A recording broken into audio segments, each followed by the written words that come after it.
샬롬. 오늘은 마태복음 5장 말씀을 함께 나눕니다. 마태복음 5장 말씀을 나누기 전에 전체를 한번 다시 하나의 관점으로 이야기 나누고 1장부터 4장까지 장제목을 함께 나누고 그 다음에 오늘 본문으로 들어가겠습니다. 저번 시간에 말씀을 드렸지만 마태복음은 크게 아니요 공부한 복음은 다 동일합니다. 베드로의 신앙 고백을 중심으로 앞부분은 예수님이 누구시냐에 초점이 되어 있습니다. 예수님이 누구십니까? 메시아, 그리스도이지요. 그것을 드러내는 여러 가지 말씀과 이적을 통해서 드러내시지요. 베드로의 신앙 고백 이후에는요, 왜 이 땅에 오셨는지에 초점을 두십니다. 그 이후부터는 예수님의 순환 예고가 등장하기 시작을 합니다. 우리의 신앙도 마찬가지라 말씀드렸죠. 우리의 신앙도 예수님에 대한 신앙 고백이 있기 전과 후로 나눠집니다. 주님과 인격적인 만남과 또 주님이 나에게 어떤 분인지에 대한 신앙 고백이 있기 전에는 예수님이 나의 구주이심을 경험할 수 있도록, 인정할 수 있도록 여러 가지 사건과 또 여러 가지 이적적인 일들을 통해서 우리에게 다가오십니다. 하지만 우리가 신앙 고백이 있고 난 다음엔 주님이 걸어가신 그 길을 함께 걸어가는 그 길을 따라가야 된다는 거지요. 1장 단제목은 뭐였습니까? 1. 족탄. 2장은요, 이동하는 돈방박사. 3장은요, 셋. 하나, 둘, 셋. 세례 요한이었습니다. 4장은요, 사시, 시험이라고 그랬죠. 행시, 사시, 때로는 광야가 4시에 가장 뜨겁기 때문에 이렇게 본다면 예수님의 시험 받는 시간이 4시쯤 아니었을까라고 생각해서 4장은 사시, 시험에 대한 얘기가 나온다라고 보시면 됩니다. 이제 오늘 5장 들어갈 텐데요. 5장부터 7장까지는 산상수훈에 대한 얘기가 나옵니다. 그래서 5장부터 7장까지 그냥 산상수훈 이렇게 기억하시면 될 것 같아요. 마태가 5장부터 7장까지 3장 안에 산상수훈의 모든 이야기를 다 기록하고 있지만 실제로 학자들에 의하면 예수님이 산상수훈은 한 번에 다 이루어진 말씀이 아니라 여러 번 있었을 것을 마태가 종합적으로 모아서 5장부터 7장 가운데 기록하고 있다라고 봅니다. 특별히 5장부터 7장까지가 산상수훈인데요.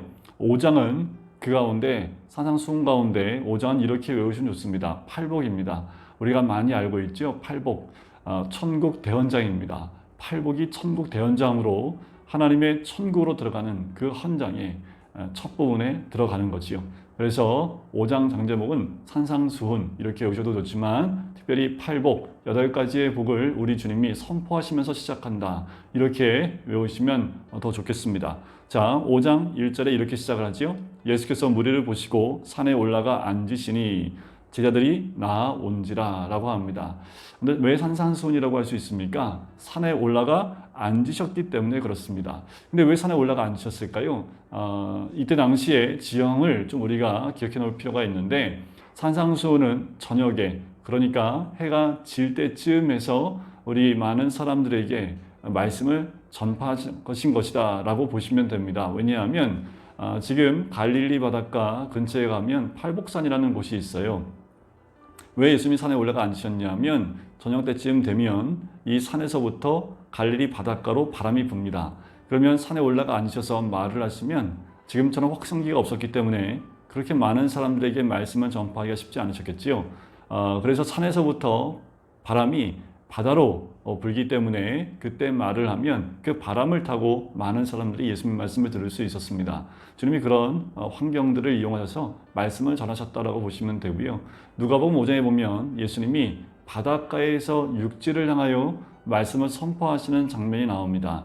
그것은 아침으로 보통 보지요. 오전 시간에는 바다로부터 갈릴리 바닷가로부터 육지로 바람이 불기 때문에 주님이 거꾸로 이 오전 시간에는 바닷가에 배를 띄워서 말씀을 선포하시는 것을 볼 수 있습니다. 자, 산에 올라가 앉으셨어요. 그런데 누가 와요? 제자들이 나아옵니다.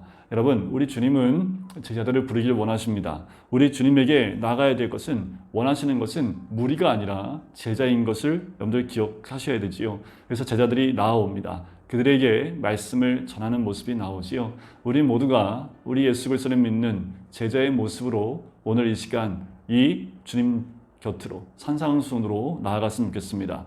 이어져서 3절부터 10절까지 8가지 복을 우리 주님이 말씀하십니다. 3절에 심령이 가난한 자는 복이 있나니 이렇게 시작을 하지요. 한국말은 심령이가 먼저 나오지만 원어에 보면 복이 있나니라는 복이 먼저 나옵니다. 그러니까 팔복 전체가 똑같아요. 맨 앞에 복이 있나니가 먼저 나옵니다. 유대인들도 복을 좋아하지만 우리 한국 사람들도 복을 좋아하지요. 그랬더니 이 사람들이 복을 이야기하니까 얼마나 귀를 기울이고 듣겠습니까? 또 이들이 이 말씀 전체를 듣고 이 무리들이 놀랍니다. 왜냐하면 이 말씀을 들으면서 권위 있는 자의 말씀처럼 들렸기 때문에 그래요. 사람들이 이렇게 귀담아 들을 수 있었던 것 중에 하나는 뭐냐면 당시에 바리새인들은 율법적인 가르침이 더 강했습니다. 무엇을 해야 되고 말아야 되는 어떤 규칙들, 이런 법들을 가르쳐서 사람들이 들으면 많이 무거웠는데 우리 주님은 처음부터 복을 선포하면서 사람들에게 진정한 하나님 나라가 무엇인지를 말씀으로, 천국 복음으로 선포하고 계시는 것을 볼 수 있지요. 자, 첫 번째 복은 심령이 가난한 자입니다. 이 가난하다는 그 말은 뭐냐면 완전 절대 빈곤을 의미하는 말이 가난한이라는 말입니다. 이 가난한 절대 빈곤, 하나님 앞에서 우리가 완전히 비워진 자의 모습, 그것이 심령이 가난한 자이지요. 내가 죄 이름을 깨달으면 주님 앞에서 내세울 것이 없는 완전히 낮아진 자세에 있는 자, 그것이 심령이 가난한 자입니다. 그에게 복이 있나니 천국이 그들의 것이다 라고 하죠. 이 천국은 하나님 나라를 의미하지요. 그 말은 곧 무엇을 의미합니까? 하나님의 다스림을 의미합니다. 그러면 심령이 가난한 자의 반대되는 개념이 뭘까요? 자기 만족에 가득 채워진 사람들이라고 볼 수 있겠지요.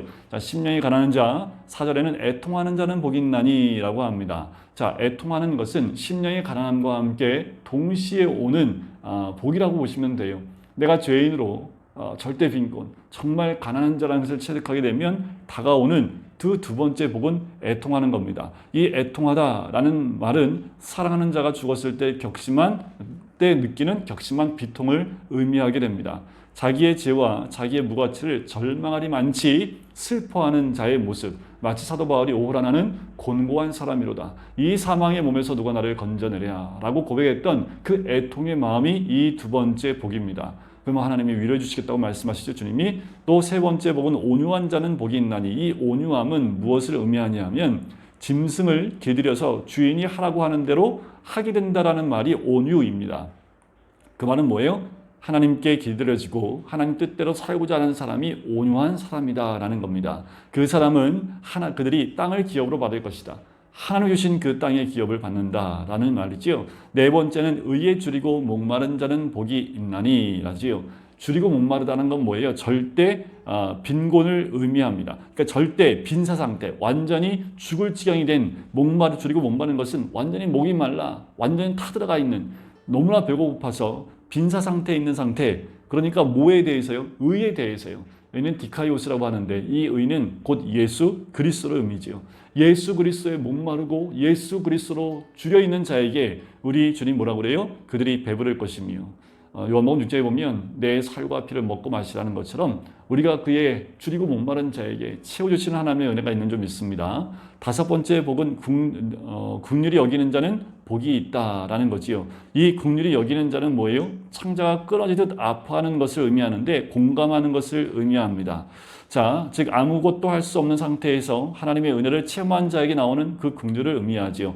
이들은 하나님의 긍휼을 받을 것이고요. 또 여섯 번째는 마음이 청결한 자는 복이 있나니 하나님을 볼 것이다. 마음의 청결함을 의미합니다. 이 청결은 흠이 없고 이물질과 섞임이 전혀 없는 완전한 순수한 상태를 의미합니다. 이 마음이 청결한 자는 하나님을 볼 수 있다라는 거지요. 자, 이 청결은 뭘까요? 흠이 없고 섞임이 없는 건 뭐예요? 두 마음이 아니라 한 마음이라는 것을 의미합니다.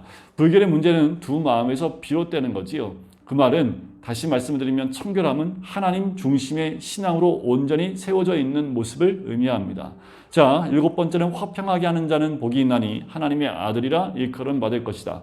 화평하게 하는 자, 고난과 역경이 지나간 후에 성숙함을 의미하고 완전함을 뜻하는 것이 이 화평입니다.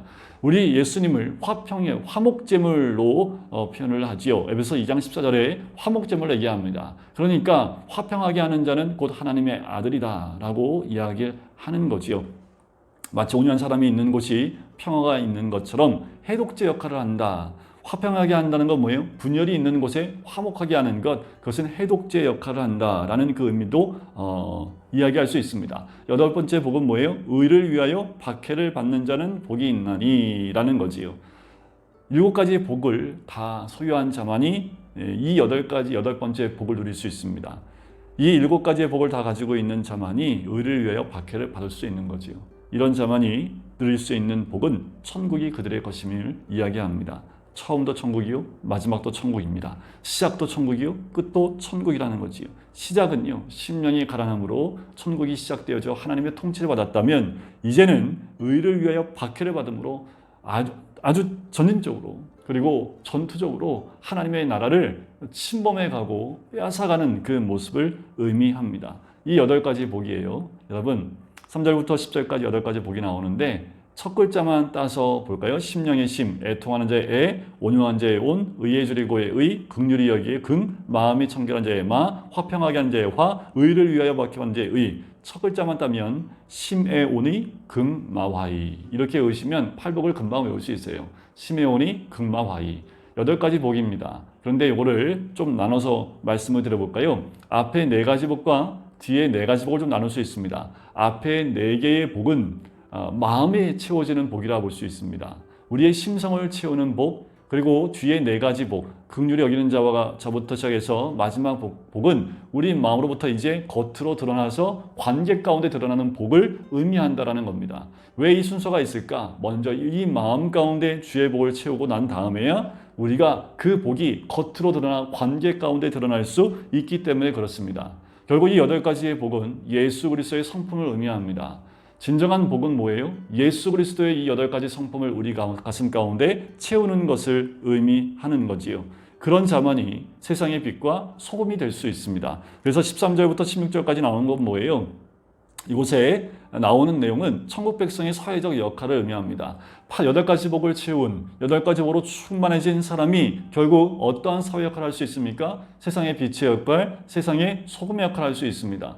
에이 목사님, 그럼 언제 우리가 소금의 역할을 하고 어떻게 하면 빛의 역할을 감당할 수 있습니까? 우리가 8가지 복을 다 채울 수 있어요? 그런데 우리 주변에 실제로 빛과 소금의 역할을 하는 사람들이 있죠. 이것은 하나님의 은혜입니다. 우리가 먼저 채워야 될 건 뭐예요? 8가지 복을 내 가슴과 내 삶에 채우면 자연스럽게 드러나는 것이 세상의 소금이요 빛의 역할입니다. 그래서 13절에 세상의 소금이다. 그리고 14절에 세상의 빛이다 라고 이야기하는 겁니다. 결국 이 빛은 무엇을 의미합니까? 16절에 보면 너희 빛이 사람 앞에 비치게 하라. 왜냐하면 그 빛은 너희의 착한 행실이다라는 거지요. 그 착한 행실을 보고 하늘에 계신 너희 아버지께 영광을 돌리게 하라. 우리가 삶 가운데 드러나는 착한 행실을 통해서 우리를 통해 하나님께 영광 돌리게 하라는 겁니다. 이 시대에 우리가 새겨들어야 될 우리 주님의 말씀과 음성입니다. 여러분들 꼭 기억하셔야 됩니다. 우리는 이 땅에 빛과 소금의 역할을 감당해야 될 사람들이라는 거지요.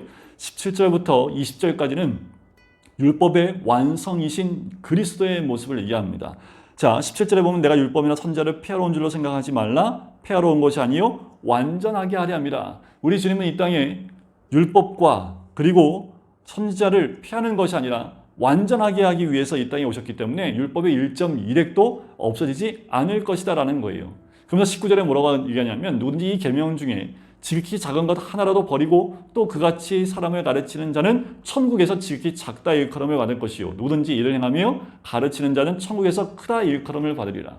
자, 선상수훈에 여러분들 8부부터 보시면 우리가 이 땅 가운데 어떻게 살아야 되고 어떠한 삶을 살아야 할 뿐만 아니라 어떤 행동을 해야 될지에 대한 그 모습들이 나오기 시작을 하지요. 우리의 행위적인 부분들을 굉장히 강조하는 것을 볼 수 있습니다. 천국에서 크다 일컬음 받는 건 뭐예요? 그 말씀대로 우리가 행하며 가르치는 자입니다. 20절 보면 너희 의가 서기관과 바리새인보다 낫지 못하면 결코 천국에 들어가지 못한다라는 거지요. 우리의 삶 가운데 이런 모습이 드러나야 됨을 이야기를 합니다. 자, 여러분들 꼭 기억하셔야 됩니다. 우리 주님 뭘 말씀하셨어요? 우리의 삶 가운데 우리의 삶의 모습이 드러나야 됨을 의미합니다. 어떻게요? 그 삶 가운데 말씀에 순종하여 주님의 모습이 우리 삶 가운데 선한 행실로 드러나야 됨을 이야기합니다. 여러분들 꼭 기억하십시오. 내 유익을 위해서 움직이는 사람이 그리스도인이 아니라 하나님의 영광 위해서 움직이는 자들이 우리입니다. 저 사람들에게 칭찬받기 위해서 우리가 사는 것이 아니라 하나님의 영광을 위해서 사는 사람들이라는 거예요.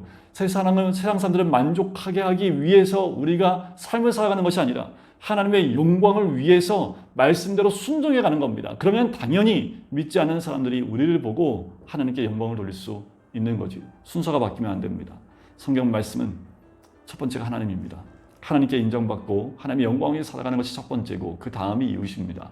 하나님의 영광 위에 살아가면 당연히 이웃에게도 그런 말을 들을 수 있다라는 거지요. 그러니 우리의 삶 가운데 나를 위한 것이 아니라 주님을 위해 사는 삶이 얼마나 중요한지에 대해서 이야기하고 있다는 것입니다. 그 이후에 나오는 21절부터 마지막 절까지는 새 교훈에 대해서 얘기하는데 이것을 신학적 6대 모세의 율법을 다시 재해석하는 모습이다라고 해서 6대 반대 명제라고도 얘기합니다. 6가지의 구약의 아주 모세의 율법 가운데 굵직한 가장 중요한 6가지를 우리 주님이 재해석하시는데요. 왜냐하면 종교 지도자들은요, 율법 해석과 교훈을 겉만 보고 있다라는 거예요.